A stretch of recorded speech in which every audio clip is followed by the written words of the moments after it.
but it does focus quite a bit on cyberbullying, bullying in school, bullying in the workplace. So it's pretty comprehensive on how bullying, again, can really impact and negatively affect not only those who are victims, but also the bullies themselves, which is also sort of an interesting spin on that particular topic. So we're really excited to bring these films to the community. We really are hoping to promote and spread the information about these films so that we can get lots of families, lots of students and community members to view and then talk about the topics. With each film that we show, we will have some local experts connected to those topics that will stay on after the film for a Q&A panel as well, so that families can really ask those questions and have those difficult conversations around all of those topics and how they impact our mental health. So lots more information will be coming on that, but we appreciate you giving us the opportunity to at least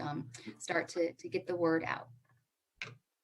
Yeah, and then as Natalie mentioned, follow us on Facebook and our social media. We'll be doing wellness kit giveaways throughout the month and all sorts of other activities as well.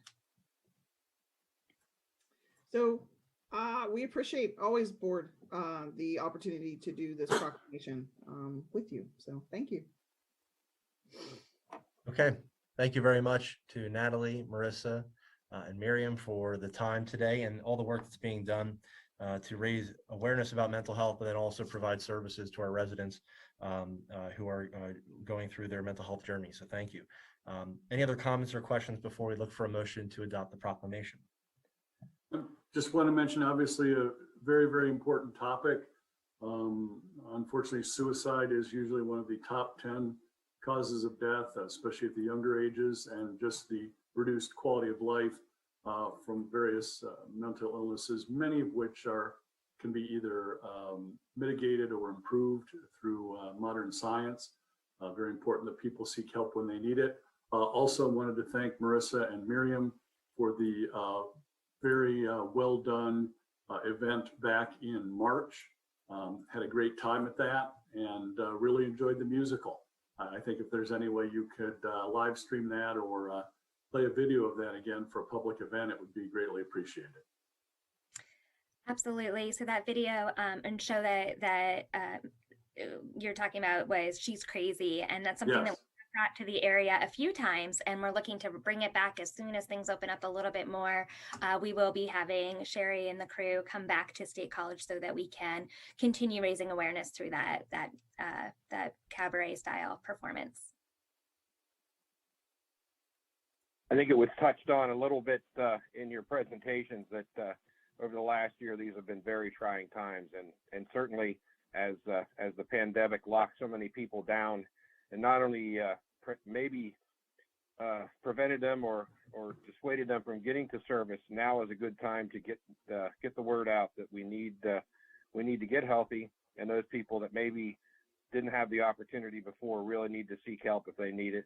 Or if you have any questions, to contact our MHID office or the Jana Marie Foundation or many of the other organizations throughout the community that provide services. And certainly the Crisis Center in State College is a great resource for people if they are uncertain and are in the middle of a situation that maybe they do not understand. And help is literally available 24 hours a day. So thank you all for what you do, and continue to keep up the good work. Thank you. Okay, all right. So with that, we would then look for a motion to adopt the proclamation. Motion to adopt Proclamation number 13 of 2021, proclaiming May as Mental Health Awareness Month in Center County. I will second that. Okay, it's been moved and seconded. Any final discussion on that? Hearing and seeing none, all those in favor say aye. Aye. Aye. Opposed, same sign. The motion is carried. Okay, well, again, thank you everybody for being with us today, and we look forward to following the events throughout the month of May and beyond. So thank you. Okay, we're then going to move into proclamation number 14, and we're also looking to proclaim and celebrate during the month of May, Foster Care Awareness Month. And we have with us Leah Raker and Robin Kane from our CYS office, and we will turn it over to both of them to talk a little bit about what they're doing, what we're doing to celebrate and recognize all of our foster parents and kiddos in Center County. Good morning. Thank you for having us. And thank you for allowing us to come here and make this request of the board. May is typically a pretty busy month for our office. We tend to enjoy celebrating our foster parents. We're one of the few county agencies that is still able to run our own foster care program, and we are extremely grateful for that opportunity.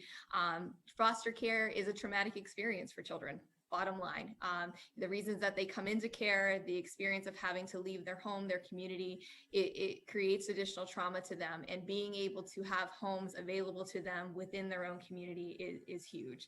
And so we really like to highlight the fact that we are able to do that. We always like to also recruit and draw attention to the fact that there is never enough homes available in the county for the children that we have in care, but then also like to recognize them and support them in all that they are doing. And so I'll turn it over to Robin Keene, who can kind of break down some of our statistics as our foster home specialist and talk a little bit about what our current foster care program looks like and some of the activities that we are doing to support them.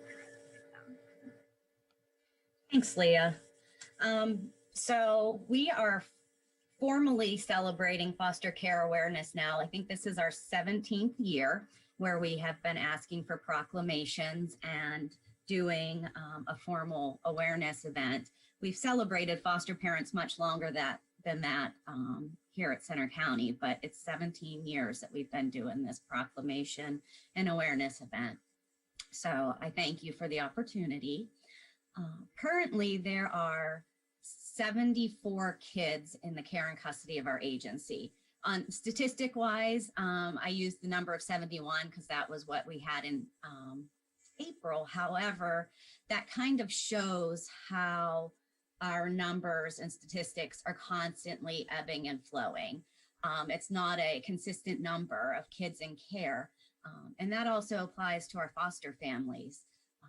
We always have new foster parents joining us, but unfortunately we have almost the same number leaving our programs for various reasons.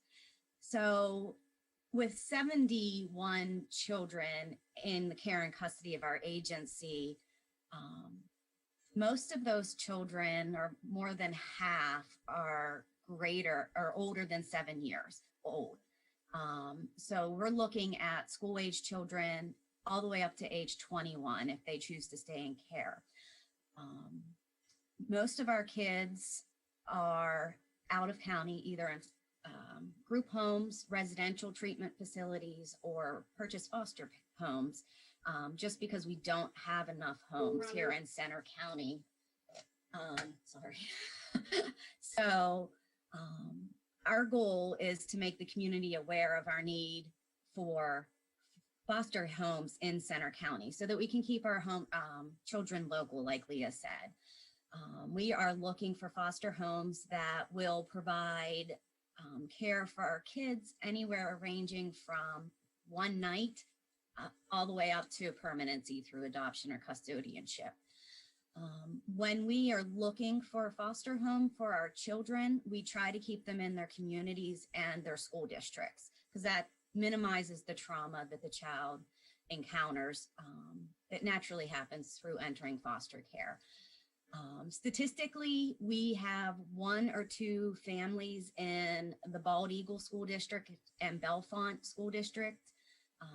We have no available foster families that can take a child for a longer term placement in the Phillipsburg or Penns Valley area. And we do have probably a little less today than we did back when I did the statistics, but we had 5 available foster families in the State College area school district. But I think, Leah, if I'm correct, I think that's probably closer to 2 or 3 right now due to the increased number of kids that are moving in and out of group home, purchase foster care. So you can see that our numbers statistically seem like that it would be a pretty close match, right? 71 kids in care, 60 foster families. Unfortunately, the majority of our foster families just aren't available, as I demonstrated through the breakdown of who's available in the current school districts. So we definitely need more foster families that are willing to take on children over the age of 7. We need foster families that would be willing to take on sibling groups. Most of our families that are available are only open for one child, which really, it makes it difficult with sibling groups because we want to keep children together whenever it's healthy and possible. So we really need families that would take on 1 or 2, 3, 4 siblings at a time. And that's a lot, especially when most of our families have children of their own who they either have adopted or biological children. So we just really need homes for older kids, school-age kids, and sibling groups. We also find that because of the trauma of placement, that our kids are coming in with some behavioral issues, mental health diagnosis, that oftentimes with the right support and the right care can be significantly increased. But we need foster families that would be willing to take on a child that might have some mild or moderate behavioral or mental health issues so that they can support them and help them get healthier. So that's our current need. So I think just to add a little bit to what Robin was saying, you know, I've been doing child welfare for a long time now. And I think that being a foster parent is probably one of the hardest requests we make of families, because we are asking you to love these children as your own, to take them into your home, integrate them into your life, knowing that they may not stay in your home, knowing that you may just be, that your home may be their home for a short period of time until they can be reunified with their family or caregivers, or perhaps it will end up in adoption and permanency with you. But I think that's such a difficult ask for families, but we certainly make that plea that if you are willing and available to help children of Center County out, we would certainly welcome you to come talk to us, learn about our program. Certainly want to thank our current foster parents for all that they are doing this year, because we are not able to have our typical banquet or our blue ribbon event that we do. We have taken a kind of a unique approach. We have developed gift baskets for each of the families, and we are hand delivering them onto their porches with thank yous and gift cards and things like that we would typically hand out at our banquet. We are doing that so that they have some activities to do within their family and can show off some cards and things like that to recognize them and thank them for all that they are doing. And we are working diligently, looking at, as the state looks to move towards reducing congregate care, looking at how we can better support families who are willing and able to take on our older youth and open their home to them, trying to develop some supports that we can offer to them to help them feel like they're ready and able to take on maybe some kids who have some more significant trauma history or need a little bit of a different level of support than some of our other children. So certainly lots to continue to do, and just needed to thank you once again for allowing us to come here, be able to talk about our needs, be able to publicly thank our foster parents, and then thank you for all the support that you give our agency in general. We really appreciate it. Thank you very much, Leah. Thank you very much, Robin, and to everybody in CYS who makes the connections happen with families and kiddos, and especially during the pandemic, the work that's being done by foster families. It certainly is an incredible help to our community. So thank you for being here today. We want to lift up and raise and recognize all the work that's being done with foster families and kids here in Center County. Any other questions or comments before we look for a motion to adopt the proclamation? Just want to thank all of our foster families. Having had a couple of kids myself, I know how much work it is when they're your own. It's just a whole nother level when you're a foster parent. Absolutely. I just want to say thank you for everything that your agency does and the cooperation that you have throughout the county with so many other groups. But I really want to spotlight the Orphan Care Alliance, which provides a network of foster parents and really a support network that is just amazing. And it's the model for so many other organizations, not only within the state of Pennsylvania, but throughout the county. And a big shout out to Vince Smith and Hillary Harris and all the other folks that make that happen.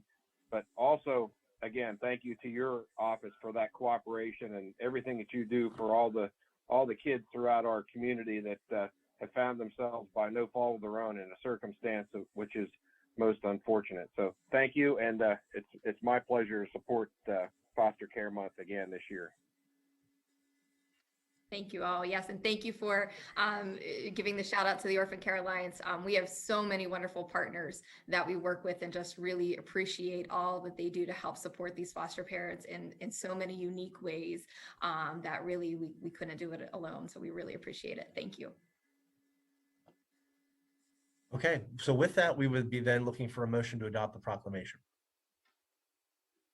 Motion to adopt proclamation number 14 of 2021, proclaiming May as Foster Care Awareness Month in Center County. I will second that. The proclamation has been moved and seconded. Any final discussion on the adoption? Hearing none, is there? We'll call the question. All those in favor do so by saying aye. Aye. Aye.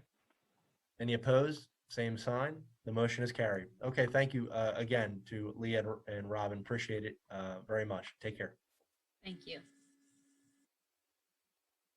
Okay, we're going to head into some announcements and updates on some grants and programs related to the COVID-19 hospitality and restaurant industry. And we're going to be talking about the CHIRP program as we know it, about the grant recipients. And we have an announcement regarding the current rounds that we're in. And I think Commissioner Higgins is going to highlight some of that grant round. Sure, Mike, happy to handle that quickly. We initially had, for the first round, 69 companies apply, 67 qualified, and received, I think it was roughly $1.4 million as a group. In this second round, we have exhausted all of our money. One of the first 3 counties in the CEDACOG region to do so. Obviously, that's the goal. You don't want to send any of this money back to the state of Pennsylvania. You'd rather have your local restaurants and hospitality companies receiving the funding. We ended up with, I think it was roughly 37 applications, 37, 38. We had 3 or 4 that either didn't meet the 25% reduction in sales threshold, or at least their tax forms indicated that they were not a hotel, motel, restaurant, bar, etc. So we weren't able to send them a grant. We ran out of money on the 17th recipient. The total funding that's going to be sent out here is $354,992. CEDACOG figured it to the exact dollar. So we have a number of recipients whose funding is ending in like 997, 998, and 999. We had, I think, 5 companies apply who were priority companies on the very last day of the grant. So first come, first serve really does mean first come, first serve. But pleased that with the assistance of all of our Chamber of Commerce's and downtown improvement districts, that we were able to send all of this money out to all of our hospitality firms in the county. And now we have another grant we'll talk about in a minute for maybe the people who didn't make the deadline on this one. Was that everything you wanted on this topic, Mike? Sure. Yeah, I think the big thing was just to let folks know that all the money's been allocated to the businesses, and maybe do you have a final count or final total with everybody, first round plus second round? Sure. So first round was 67 companies funded, and second round was 17. So that would be a total of 84 companies funded. And due to having about twice as many companies request as got funded in the second round, we actually had a little over 100 companies apply. So still a very high percentage rate of awarding the grants, although we did run out of money, but that was our goal. That's why I personally visited something like 120 restaurants and hotels back in April. So thanks again, everybody. Thanks for all our partners on this one, especially including CEDACOG. Absolutely. Okay, thank you, Commissioner, very much. And then in terms of, like you said, a perfect segue into the RRF, also known as the Restaurant Revitalization Fund, that was funded by the American Rescue Plan. It's actually very similar to we sent a letter of support to our federal delegation mid last year for them to support the Restaurant Act that would put a significant amount of money to help restaurants out. And so that was included in the American Rescue Plan, and this was just opened up recently. And I think Commissioner Higgins is going to talk a little bit about how businesses can apply and what that looks like. Sure. This appears to be maybe one of the best small business grants ever. It's quite easy to apply. You just go to www.sba.gov, which is the Small Business Administration at the federal level. So www.sba.gov/restaurants, and that's restaurants plural, and boom, you're right there. And shortly down the first page, it says apply here, and you can apply there. If you're a restaurant, a bar, coffee shop, and then there's bakeries, brew pubs, et cetera, that do at least 33% of their sales direct to the public. If you use Square or Toast, which are very common point of sale systems, Square and Toast will even fill out most of the paperwork for you. I actually have, in this case, really amped it up, and I spent most of the day Thursday and Friday and Saturday personally visiting 156 restaurants, bars, coffee shops, et cetera, throughout the main commercial districts of Center County. And I've emailed and Facebook messaged dozens more. I've already spoke with several of them who submitted their applications yesterday afternoon, which was the first time you could do it. And they were amazed at how large their potential maximum grant could be. I'm going to oversimplify this, but if you were a restaurant in business before 2019, you take your 2019 sales and subtract your 2020 sales. Virtually every restaurant in the county, except for maybe about 8 of them, that number is going to be in the tens or even hundreds of thousands of dollars. Next, you subtract your PPP grants. Again, for most restaurants, that remaining number is still going to be very, very large. Potentially, that's your grant. That's why this thing's been funded to the tune of $28.6 billion, but the money will go very quickly. That's what everybody's saying. For some of our restaurateurs who are immigrants to the United States, the instructions are in 20 languages. And if you call the phone number, which I'll give you here in a second, but if you call the phone number is staffed by people who know as many as 10 languages. So that's quite a lot of options for our restaurateurs. The phone number is 844-279-8898, 844-279-8898. But we would urge all of our restaurants, bars, coffee shops, pretty much anybody who serves food or beverages to the public to apply immediately, because the maximum grant size on this program is $5 million. I don't think we have a restaurant large enough in Center County to hit that number, but I would not be surprised if a number of our larger restaurants would be eligible for grants in the multi-$100,000 range. So the commissioners, Small Business Administration, locally, at the Penn State SBDC, plus of course all of our chambers of commerce, the Happy Valley Adventure Bureau, everybody's been pushing this because the difference between Center County restaurants applying in the next couple of days and Center County restaurants saying, well, I'm busy, I don't feel well today, I'll apply in a couple of weeks, it could be the difference between our restaurants getting tens of millions of dollars or a couple $1 million. So just want to stress the importance. If you're a restaurant, bar, coffee shop, et cetera, in Center County, and you haven't applied yet, please do so right away. I have had several of the restaurant owners tell me that once you have all your paperwork in place, filling out the actual online forms takes less than an hour. Any other questions on that one, Mike or Steve, Margaret, Press? Thank you. And I think the other thing to stress as well is the fact that the way the legislation was crafted is there's what is known as set aside. So the legislation specifically says that if you're a business, or I should say in this instance, a restaurant, and you had sales that were less than 50,000, more than $500,000 to 1.5 million, and then less than 500,000 to 50,000.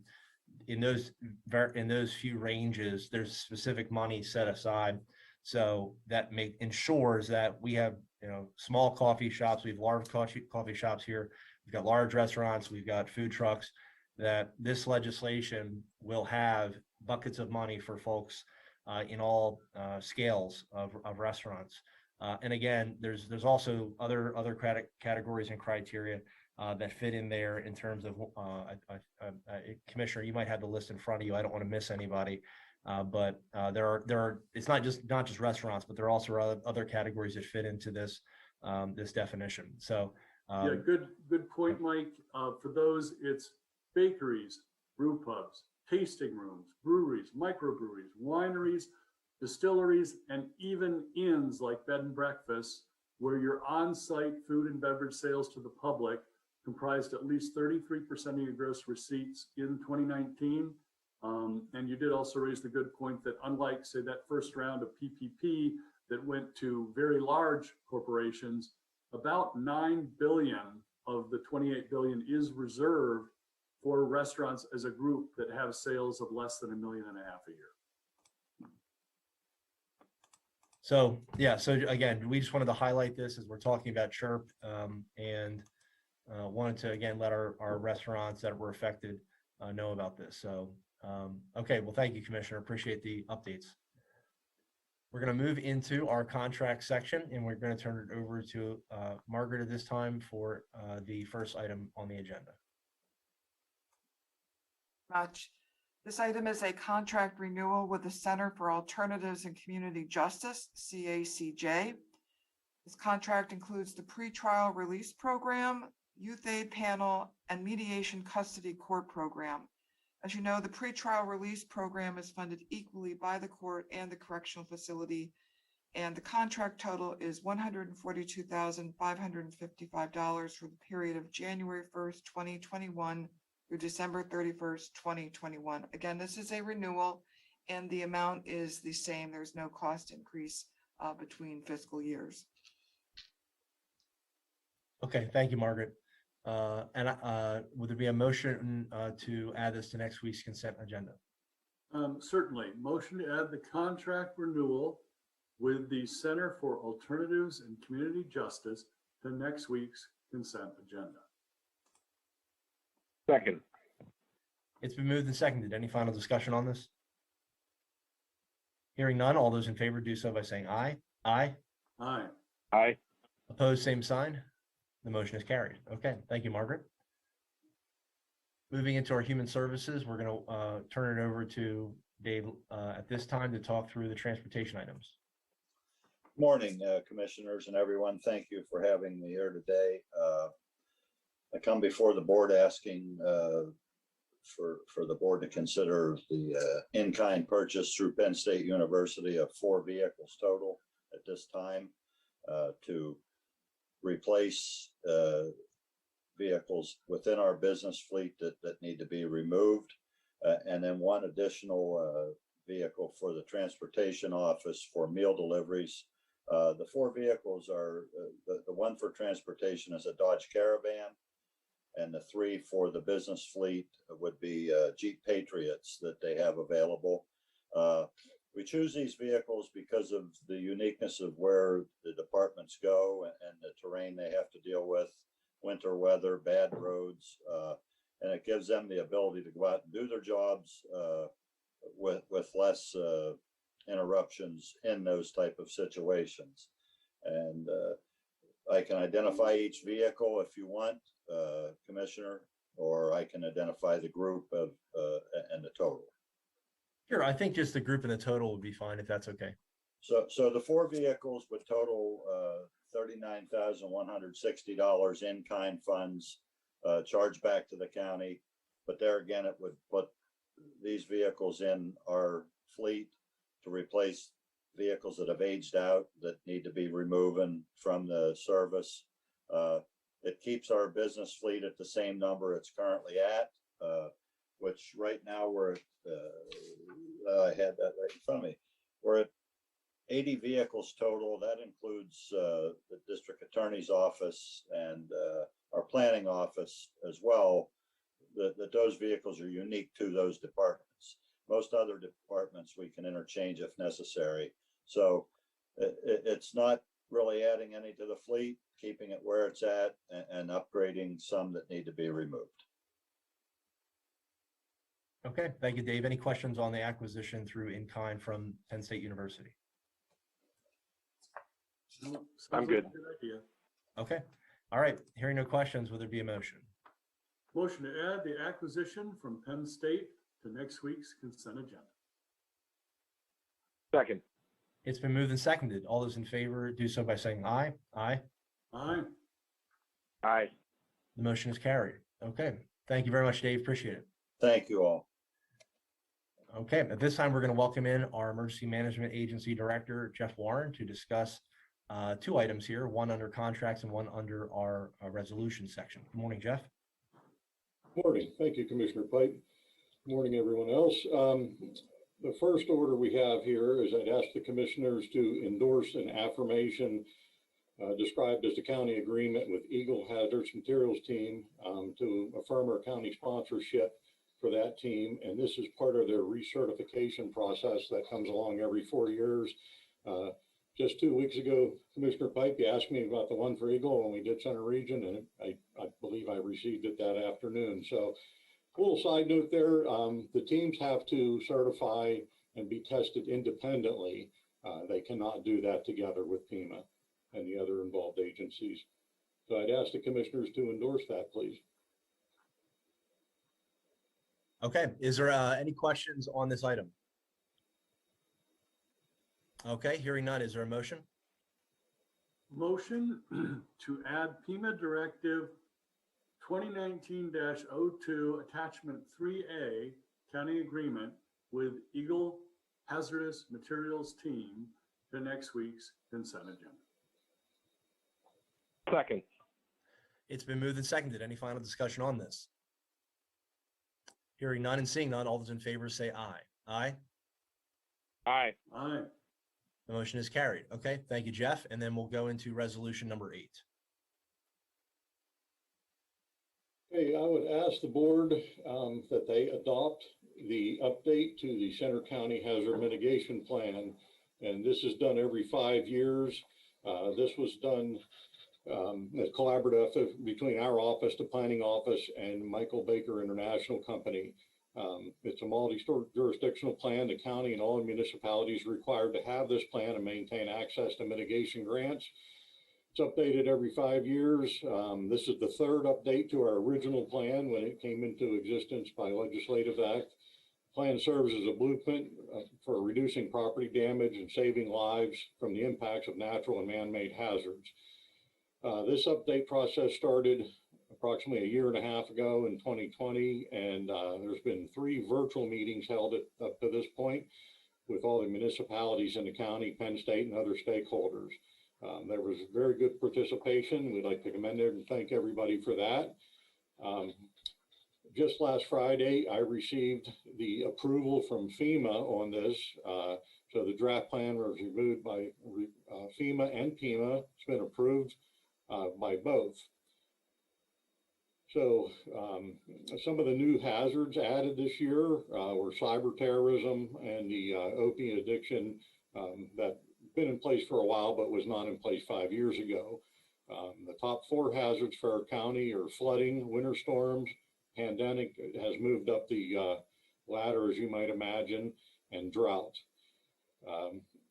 Each of those hazards have been updated within that plan on the range of magnitude and past and future occurrences, as well as our vulnerability assessments.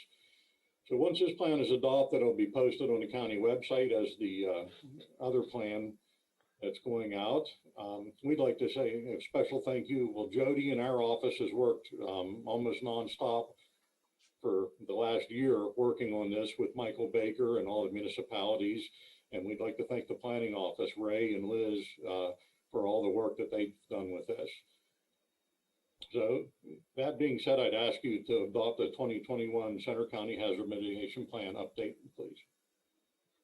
Okay, thank you, Jeff. Yeah, it was very well done. Very impressive to see Michael Baker International Group working. They did a fantastic job pulling this together. And again, we were it was very, very well done. And so it's an incredibly important document. And so it's exciting to have our next iteration of this soon to be approved. So any questions or comments on adopting the 2021 Hazard Mitigation Plan update? Okay. I'm good. Okay. All right. We look for a motion then. Second. I will be happy to make the motion to add resolution number 8 of 2021 to next week's consent agenda. Second. Okay. It's been moved and seconded. Any final discussion on this? Hearing none, all in favor say aye. Aye. Aye. Aye. The motion has carried. Okay. Thank you, Jeff. Appreciate it very much. Thank you very much, everyone. Thank you. Okay, we're going to head into our grants section, and we're going to, for our planning and community development office, we're going to be talking about our CDBG program and also a RACP update. And we're going to turn it over to Ray at this time. Good morning, commissioners. First item on the grant side and planning agenda is the authorization request for the board commissioners chairman and the county administrator to e-sign the CDBG contract for fiscal year 2020 in the amount of $466,379 for the period of January 27th, 2020 through March 8th of 2025. This application includes projects such as the Penn Township Water Tank Project and the Haynes-Aaronsburg Water Well Rehabilitation.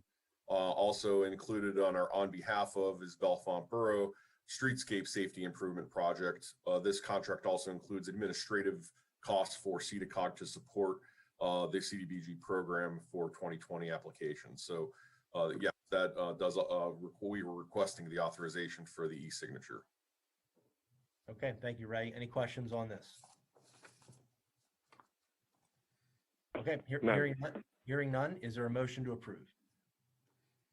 Motion to approve the CDBG federal fiscal year 2020 contract. Second. It's been moved and seconded. Any final discussion? Hearing none, all in favor say aye. Aye. Aye. Aye.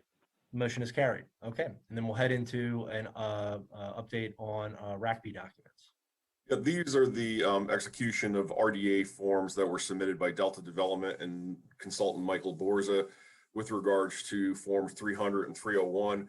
They originally submitted as part of the original Titan Park Plant 1 RACP application.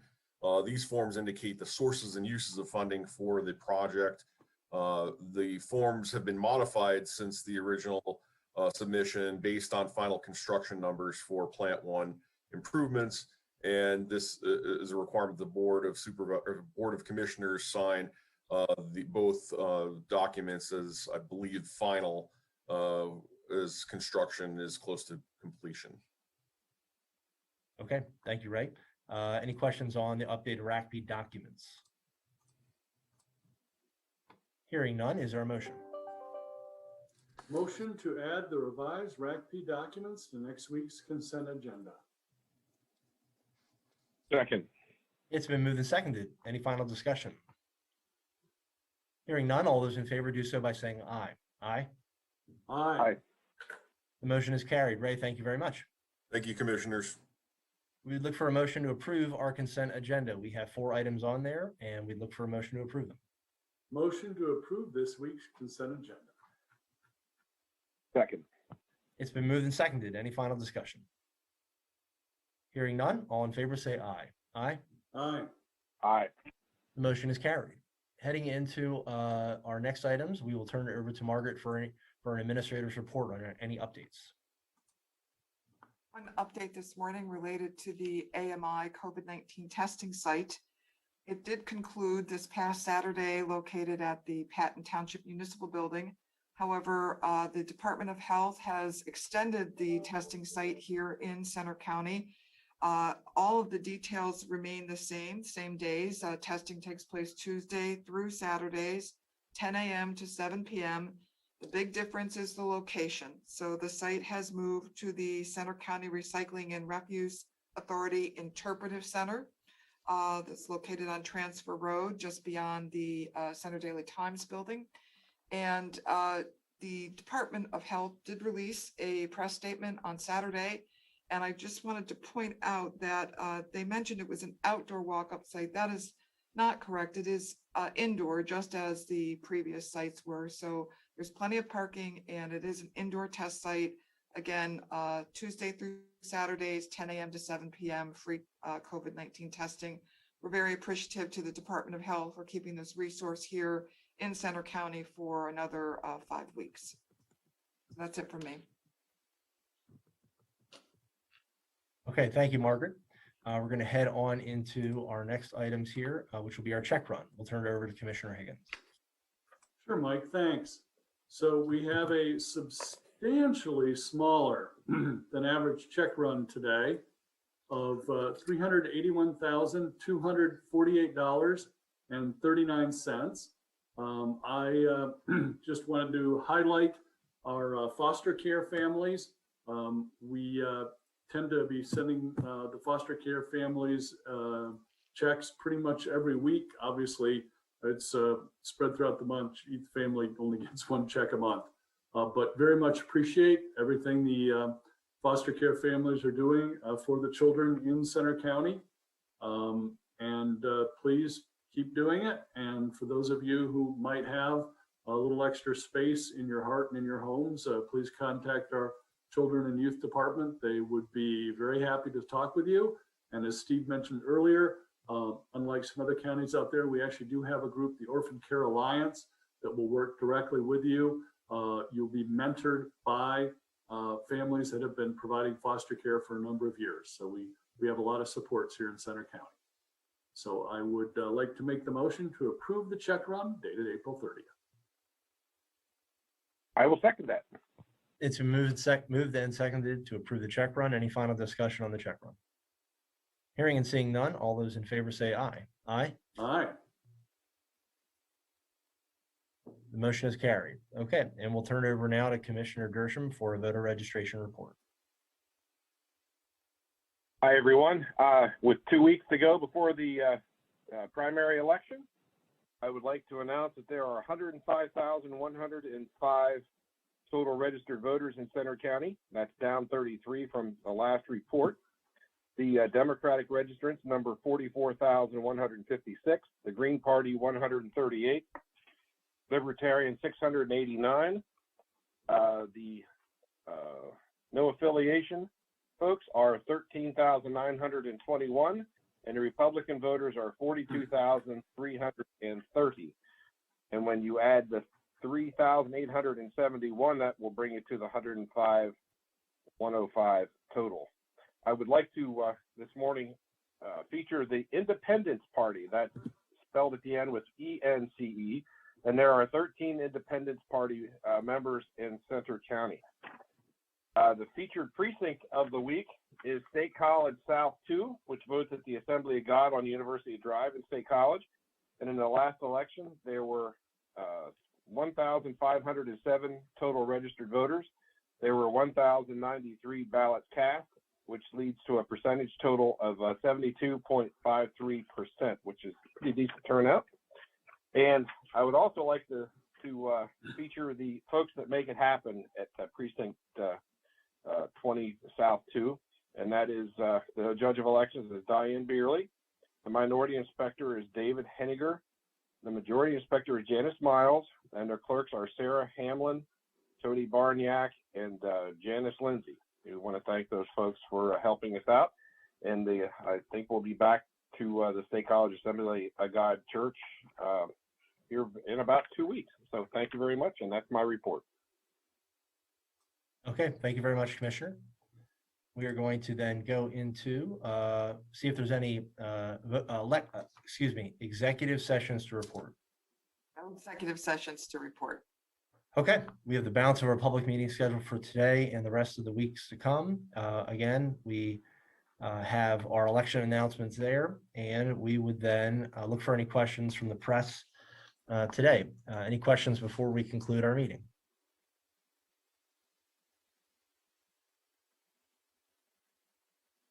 Okay, well, we want to wish a best of luck to one of our reporters here, somebody who's been with us covering our meetings. We wish and congratulate Marley Parrish on the next phase of reporting and covering Pennsylvania government and politics. I wish you all the best in Harrisburg, Marley, and we think we'll probably see you on Thursday at our Board of Commissioners meeting, but we just want to say on a Tuesday, congratulations and wish you all the best. Good luck, Marley. We wish you well. Thank you. I appreciate that. Okay. All right. Well, with that, we will look for a motion to adjourn at 5 minutes before 11.